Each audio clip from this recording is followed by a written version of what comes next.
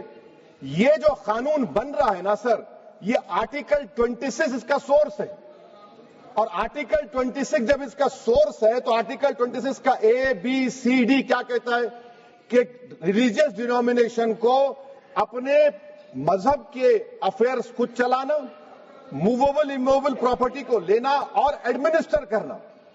جب ہندو دھرم کو، بودھ دھرم کو، سکھوں کو یہ رائٹ دیا گیا ہے تو آپ کیسے مسلمانوں سے چھین رہے ہیں؟ تو یہ آرٹیکل 26 کا گریو وائلیشن ہے. تو سر، اب وقف با یوزر کا معاملہ دیکھیں، منسٹر صاحب نے کہا کہ انکروچمنٹ ہو رہا ہے، 17,000 انکروچمنٹ ہوئے ہیں. تو یہی نریندر مودی کی حکومت نے 2014 میں اس وقت کے منتری نے ایک Waqf properties eviction of unauthorised occupants bill کو انٹروڈیوس کیا. آپ نے وڈرا کر لیا 2024 میں اس کو. کیوں وڈرا کیا سر آپ نے؟ جب آپ مان رہے تھے کہ انکروچمنٹ ہو رہا ہے تو آپ نے بل کو وڈرا کر لیا. اچھا سر، اب وقف با یوزر کو آپ نے نکال دیا. مانے کنڈیشن کیا لگائے کہ اگر اس میں ڈسپیوٹ ہوگا اور گورنمنٹ پراپرٹی ہوگی. سر، ڈسپیوٹ تو ہے. مثال کے طور پر